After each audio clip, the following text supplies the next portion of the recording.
మరి డివిజన్లో ఎక్కడ ఎల్లమ్మ విగ్రహం లేదు అనేసి మరి మొదట సంఘం వాళ్ళు వచ్చి మమ్మల్ని అడగడము, మరి దానికి వాళ్ళు ఎంతో కృషి చేసి వెళ్ళి విగ్రహం మాట్లాడుకొని చేసి అంతా మరి మాకు వచ్చి చెప్పి మరి డివిజన్లో ఎక్కడ పెడదామని చెప్పేసి మాట్లాడుకోవడం జరిగింది.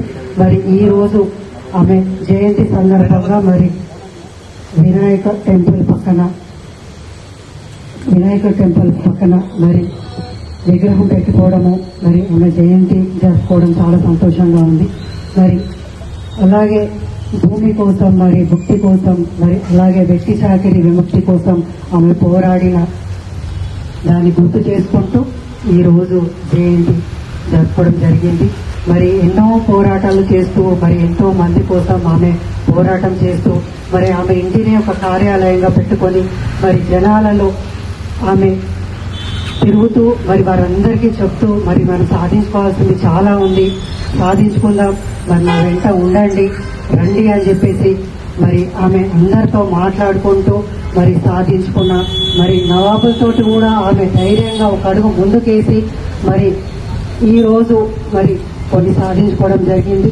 మరి అప్పుడు ఆ రోజుల్లో వాళ్ళు ప్రతి ఒక్కటి ఇవాళంటే సోషల్ మీడియా ఉంది.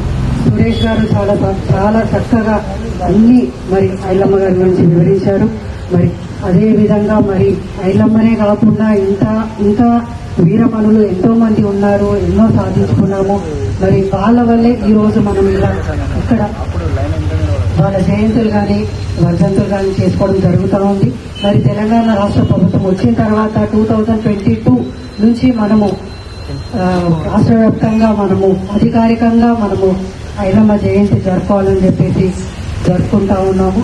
అదే విధంగా మరి మీరందరూ కూడా ఐకమత్యంగా కలిసి ఉంటూ మరి ముందుకు వెళ్ళాలని చెప్పేసి రజక సంఘం వాళ్ళందరూ కూడా మరి ఆలోచిస్తూ మరి మీ ముందు ఫ్యూచర్ పిల్లలకు కూడా ఇప్పుడు కొంచెం తెలిసింది, మనకు కూడా అంతా మొత్తం తెలియదు ఆమె గురించి. కాబట్టి ఇప్పటి నుంచి మీరందరూ సోషల్ మీడియా చాలా వచ్చింది కాబట్టి ఆమె గురించి చెప్తూ మరి వాళ్ళలో కూడా మేల్కొల్పాలని చెప్పేసి, వాళ్ళని కూడా మేల్కొల్పి ముందుకు వెళ్ళాలని చెప్పేసి నేను కోరుకుంటూ మరి ఇంత మంచి కార్యక్రమం చేసుకోవడం చాలా సంతోషంగా ఉంది.